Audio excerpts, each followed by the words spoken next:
صلی اللہ علیہ وسلم۔ عمومی طور پہ لوگوں سے لوگ ہنس ہنس کے بات کر رہے ہوتے ہیں، گھر میں ان کا رویہ کچھ اور ہوتا ہے۔ کسی شخص کی سیرت کو پہچاننے کا بہترین ضابطہ کیا ہے، یہ دیکھا جائے کہ وہ اپنی بیوی کے ساتھ کیسا ہے، اور یہ ضابطہ خود میرے حضور نے دیا۔ تم میں سے سب سے بہتر وہ ہے جو اپنے اہل خانہ کے ساتھ بہتر ہے، اور میں تم میں سب سے زیادہ اپنے اہل خانہ کے ساتھ بہتر ہوں۔ جب حضور کا وصال ہوتا ہے تو 9 ازواج حضور کے نکاح میں تھی، کسی ایک کو بھی میرے حضور پہ شکایت نہیں تھی۔ یہ حضور کا انصاف، ان کو وقت دینا، ان کے لیے حضور علیہ السلام کا ایثار اور ان کے لیے حضور کی محبتیں۔ حضرت خدیجہ الکبریٰ رضی اللہ تعالی عنہا کا ذکر کرتے ہیں ان کے وصال کے بعد تو حضور کی آنکھیں چھلک پڑتی ہیں، اور جانور ذبح کرتے ہیں اور گوشت کے ٹکڑے ان کے سہیلیوں کے گھروں بھیجتے ہیں۔ حضرت عائشہ رضی اللہ تعالیٰ عنہ فرماتی ہیں میرا ان سے جو رشتہ تھا تو مجھ سے نہ رہا گیا، میں نے ایک دن کہہ دیا حضور آپ اس بوڑھی عورت کا ذکر نہیں چھوڑتے، بڑھاپے کی وجہ سے جس کے ہونٹوں کے گوشے بھی رنگ بدل گئے تھے۔ تو حضور علیہ السلام کے چہرے پہ جلال آیا، فرمایا عائشہ تم مجھے خدیجہ کے بارے تکلیف نہ دو، جب پورے مکے نے میرا انکار کیا تھا اس نے میرا اقرار کیا تھا، میں اس کا ذکر کیسے چھوڑ سکتا ہوں۔ اور حضرت عائشہ رضی اللہ تعالی عنہ فرماتی ہیں کہ حضور تشریف لائے اور میں آپ خورے میں پانی پی رہی تھی، تو حضور نے مجھے دیکھا تو دودھ سے کہا عائشہ تھوڑا سا پانی میرے لیے بھی چھوڑنا، تو فرماتی ہیں میں نے پانی چھوڑ دیا، حضور نے میرے ہاتھ سے آب خورا لیا، پینے لگے تو پھر رک گئے اور میرے سے مخاطبہ کرتے ہوئے کہا حمیرہ، یہ حضور لاڈ سے انہیں کہا کرتے تھے، حمیرہ ذرا بتانا تم نے ہونٹ کہاں لگائے تھے، میں وہاں ہونٹ رکھ کے پانی پینا چاہتا ہوں، مجھے یہ بتاؤ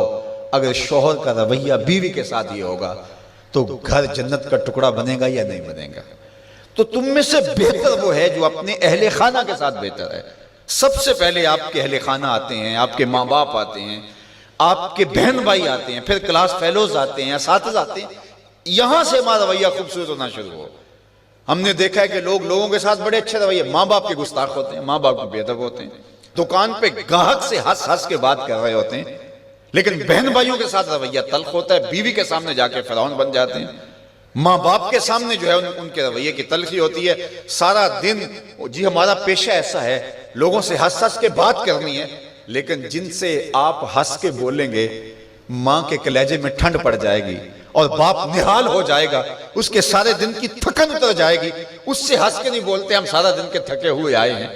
سارا دن کس سے ہنس ہنس کے بولتے رہے ہو، یہ تمہارا اخلاق نہیں تھا، یہ تمہاری بناوٹ تھی، یہ تمہارا تصنع تھا۔ جو اخلاق ہے وہ حقیقت میں اس کا روپ نظر آتا ہے اپنے ماں باپ کے ساتھ، اپنی بیوی کے ساتھ، اپنے بچوں کے ساتھ،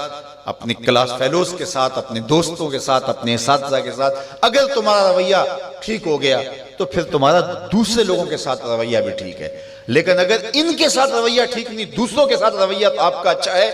تو پھر وہ آپ مکر کر رہے ہیں، آپ یہ بھی کوئی کاروبار کر رہے ہیں، یہ آپ کے اخلاق کا عکس نہیں ہے، یہ آپ کی ضرورت کا رنگ ہے جو لوگوں کو نظر آ رہا ہے، یہ آپ کا کاروباری انداز ہے، آپ کی مسکراہٹ آپ کا کاروبار ہے، آپ کے اخلاق کا عکس نہیں ہے۔ اگر اخلاق کا عکس ہوتا تو ماں کو بھی ہنس کے ملتے۔ میں وہ جو لفظ آپ کو کہے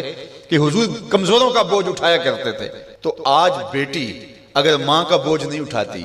بیٹا باپ کا بوجھ نہیں اٹھاتا، تو اس نے کسی اور کمزور کا بوجھ کیسے اٹھانا ہے؟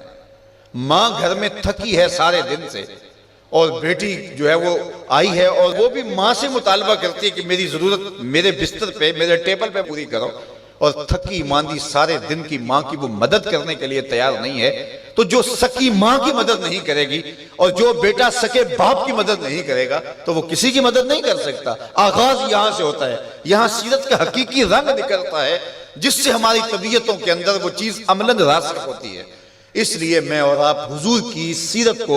اپنی روح کے اندر اصل طور پہ اتاریں اور وہ ہمارا جزو لا ینفک بن جائے، وہ ہماری فطرت ثانیہ بن جائے، وہ ہماری عادت کا حصہ بن جائے، اور وہ خوشی اور وہ مسکراہٹ